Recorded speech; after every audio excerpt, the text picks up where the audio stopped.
Hello, my name is Jennifer Charland, and I'm the self-proclaimed life doula, and it's the definition of doula is woman serving women, but really just here to serve whoever is interested. So in this presentation, I'll be going over downward facing dog, okay? A little bit about me. I've been teaching yoga for a long time, since 2008. I went through my yoga teacher training and I began to teach right after I finished my 200-hour training. Have been teaching since. I own a yoga studio named Joy Wellness or Journey Om Yoga in Salem, New Hampshire, and I've been doing that since 2014, among other things. So I created these mini sessions, mini courses for yoga students to gain a deeper understanding of their practice, what they're doing, so that way when you practice, you have more focus, right? Because yoga asana is about being able to focus the mind to prepare the body for meditation. And let me just put my phone on Do Not Disturb. Now we won't get all those dings coming through on the computer. In this little session, we're starting with downward facing dog. So the Sanskrit name for downward facing dog is Adho Mukha Svanasana.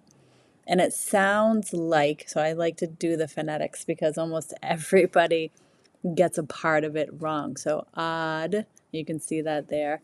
Adho Mukha Svanasana. Almost everybody gets the word asana wrong. They say asana or whatever variation. Asana. So Adho Mukha Svanasana, downward facing dog. And so downward facing dog, you can see the image. That's the posture. Probably if you're doing this session, you know what downward dog is and you're curious about learning more. So as we move into the next slide, tips for alignment. And as I'm talking, you can either take notes or you can practice along with me. And I am the type of teacher that is more into the listening aspect. So I'm not going to sit here and demonstrate for you, but you can definitely practice the posture just from listening to my instruction, my guidance, and looking at the picture. If you are brand new to down dog, well, you see the little image of the woman in down dog, right? So that's what it looks like. And then I'll go through some of the points that I created around down. Begin on your hands and knees first, right? This is called table.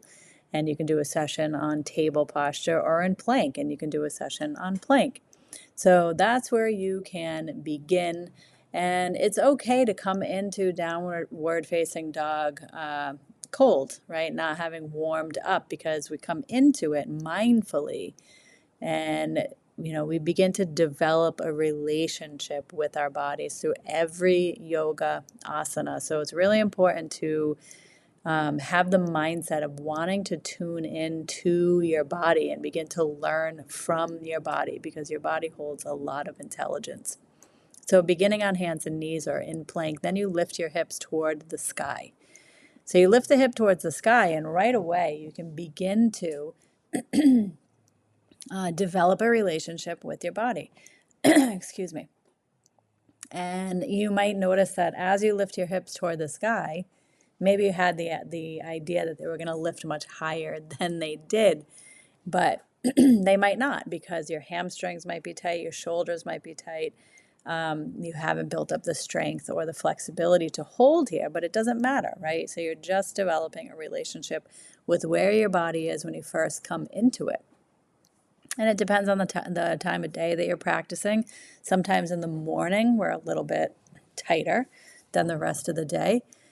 So you lift the hips toward the sky. You distribute the weight evenly on your hands. And you can even begin to do this before you come into downward facing dog, Adho Mukha Svanasana, on your hands and knees, just to notice how that feels to evenly distribute the pressure in your hands away from just the heel of your hand and up toward the fingertips. So you can achieve a level of comfort there. We're not putting too much strain and pressure on the wrist. So you focus there, bend the knees at first, and pedal the feet to create space. Don't force your heels down toward the mat. A lot of people try to force their heels down toward the mat, thinking that's some kind of a goal. There's not really any goals in yoga. There's listening to your body. You'll vary your stance from feet together to as wide as the width of your mat. And so if you're playing around here while I describe everything, make sure you take breaks and you're breathing. Breathing in and out through your nose is really important. Breathing into your belly. And you can do the session on the belly breath. It's one of the most crucial aspects of your physical practice, especially when we are in an inversion like down dog, when our head is below our hips. So you vary your stance. You play around with gentle variations, knees bent, less space between the hands and the feet. So you can walk your feet toward your hands a little bit to shorten that distance. The stronger variation would be coming up from plank without moving your feet more than 1 footprint closer to your hand. So when you come into down dog, sometimes the tendency is to walk it in a little bit. But if you're working with a stronger variation, then you won't move too much coming into it from plank. Relaxing your head between your arms or gently drawing the chin toward the chest. You soften your elbows and relax the shoulders. So a lot of people try to hold their head kind of up in down dog, and that can create tension in the neck and shoulders. And we're really trying to relax the head and the neck when we're in down dog. And then drawing the chin toward the chest. It's a little more advanced variation. So I say gently because when you do that, you might start to feel a little pull on the back of your neck and shoulders. You don't want your shoulders to start to lift toward the ears. So you want to stay soft.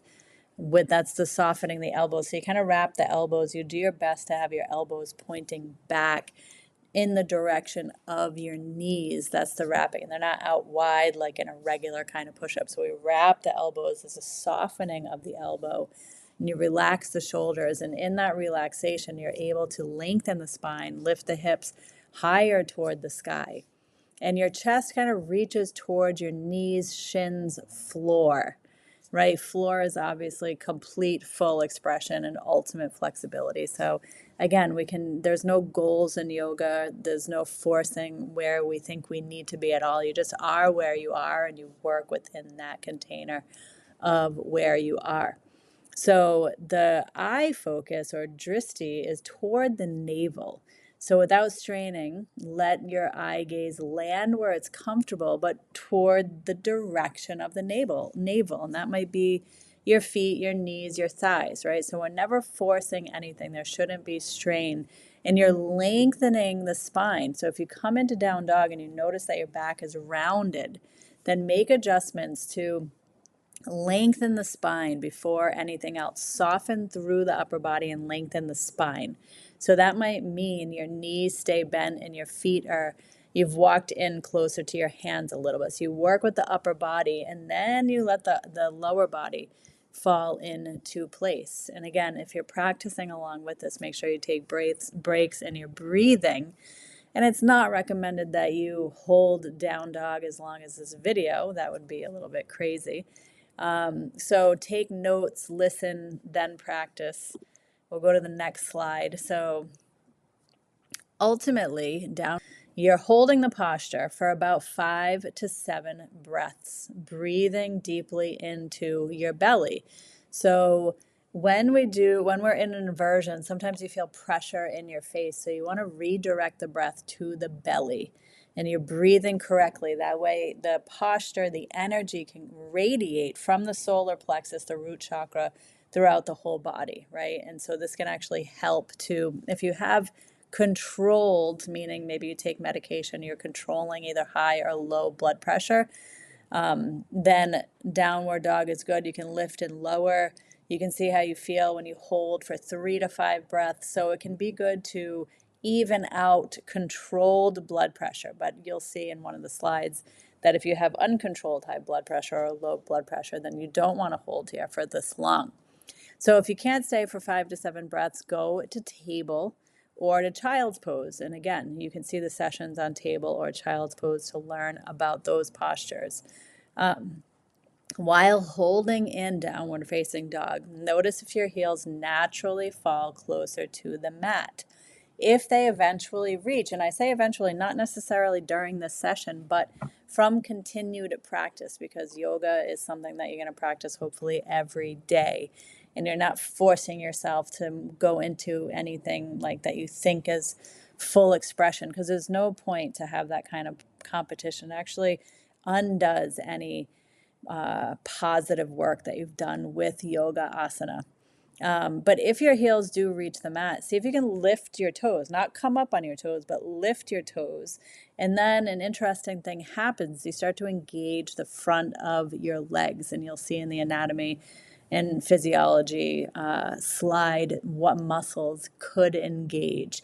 But again, this isn't a goal. This is if your heels happen to fall naturally to the mat, then you can see if you can lift your toes. And then you can begin to bring awareness to the connection of your hands and the earth, your feet and the earth. Aware of the beautiful line of energy from your hands up your spine, down the back of your legs to the soles of your feet. And always remember to breathe and enjoy the process. So the next slide, downward facing dog, Adho Mukha Svanasana.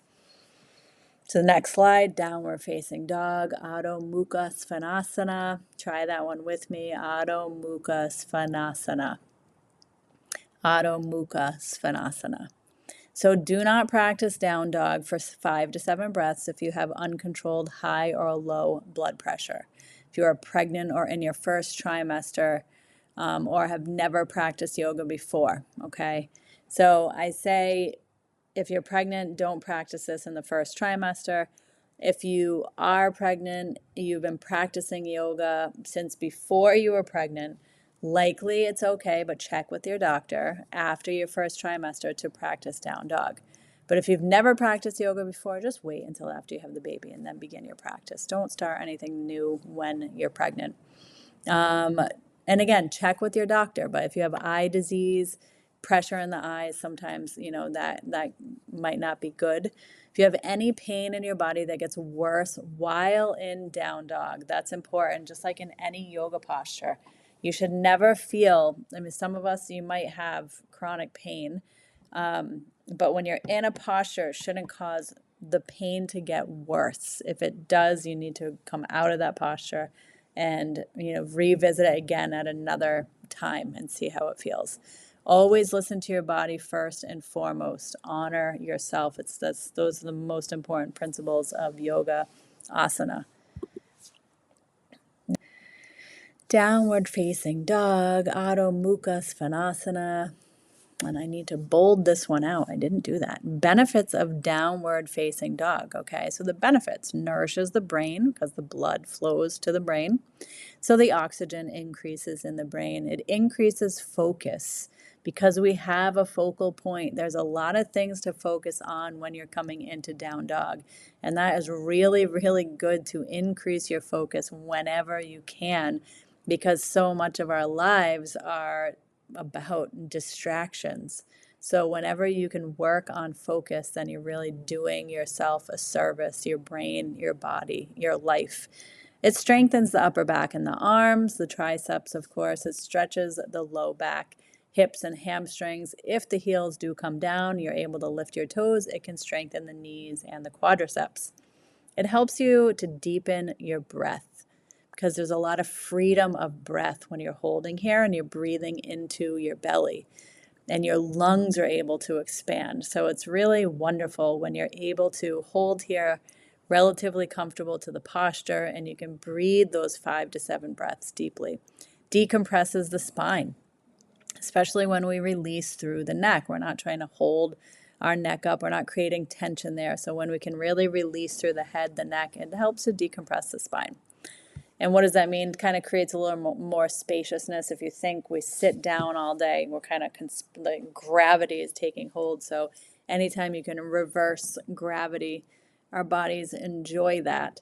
It energizes root and solar plexus chakras. So the root chakra is the base of the spine. So energizes that means that it nourishes that. It nourishes the organs in that area around the base of the spine, the legs. It can help to just align the energy system with our physiology.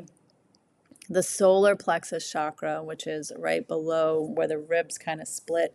So it lifts the mood, which correlates with the solar plexus chakra, which has to do with confidence and just feeling brighter in your life, as well as the organs in that area. So lungs and heart and upper digestive system and your liver and your kidneys and your adrenal glands. And, you can't go wrong with down dog if it works for you.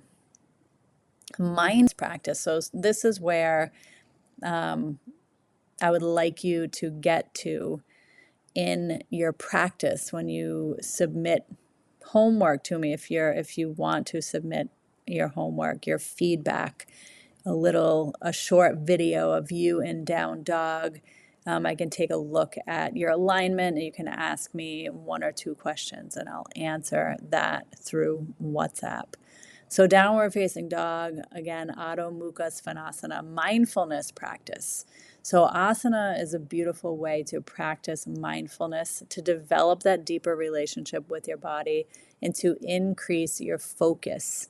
So take a few minutes before you come into the posture to breathe slowly and relax the body. So you might pause this video and take some time, and hopefully you have reviewed the belly breath session, and you can do that, the practice in there of taking a few minutes to breathe slow and relax the body. Do a few rounds of cat-cow. Come into down dog when you're ready. Take time to connect with the postures. So everything that we already went over, take time to connect with that. And then when you're ready, you begin your 5 to 7 slow breaths. So I recommend doing this as a static hold, so you're not moving while you do this. You bring your awareness to your hands and slowly scan the body from your fingertips, up your arms, neck, spine, hips, legs, feet, soles of the feet, connecting with the earth with your hands and feet, your breath. And then when you're ready, you're counting your breaths, 5 to 7. There's no reason to go longer than that.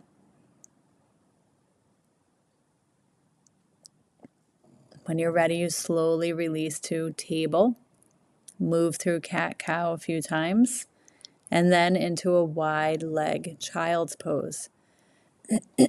So your feedback can also be sharing what you journal about.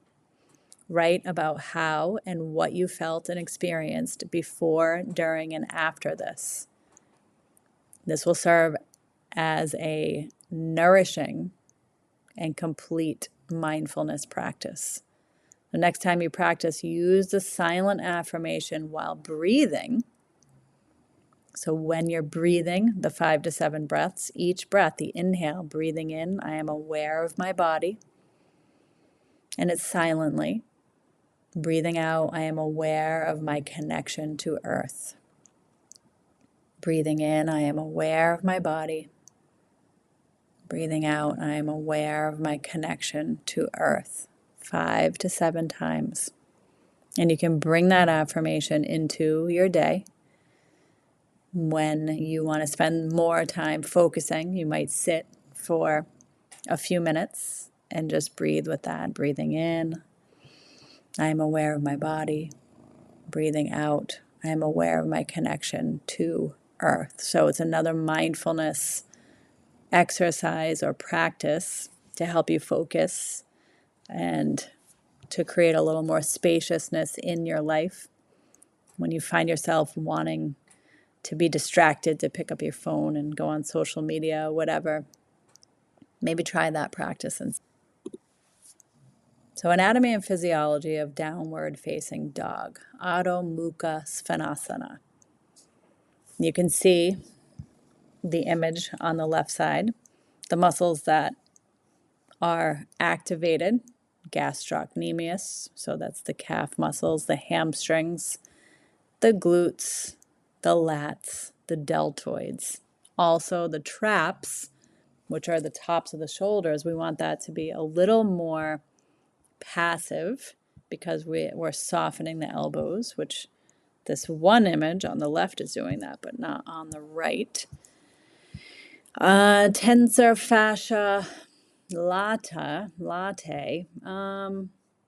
Yeah, it works out the IT band for sure. The rhomboid, so that's the upper back, definitely the triceps. Yeah, the deltoids, the infraspinatus, so all through the spine, the rotator cuff. And then in this one, it brings a little bit into the one on the right side. It brings a little bit of the front side of the body.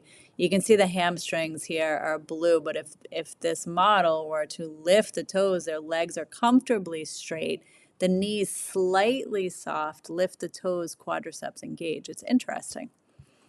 But again, don't force it. So yeah, that is a little bit, and you can see on the left, oh yeah, left side, the quadriceps show a little bit of engagement because of those foot muscles. So if you see the muscles in the feet, when you lift the toes, you engage the muscles in the soles of the feet, and then that draws up through the quadriceps and even into the core. So you could probably lift your hips a little bit higher. That's when you're increasing your flexibility and strength simultaneously.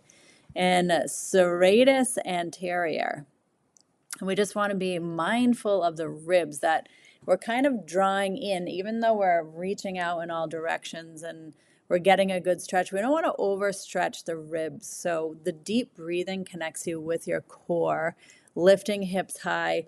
And when we're in down dog, we're kind of slightly drawing in, like almost pressing feet and hands like together, just the slightest bit, so that way you can maintain the structure of the body without overdoing anything. And again, we're listening to the body, and it's really great to journal about these postures when you practice them one at a time, because you really develop a relationship with the posture, and again, your body in the posture and how your body changes with it. So enjoy downward facing dog, Adho Mukha Svanasana. And if you are submitting that homework, just keep it on the shorter side, and I will give you any feedback that that comes up during it. And yeah, thanks for listening. Enjoy.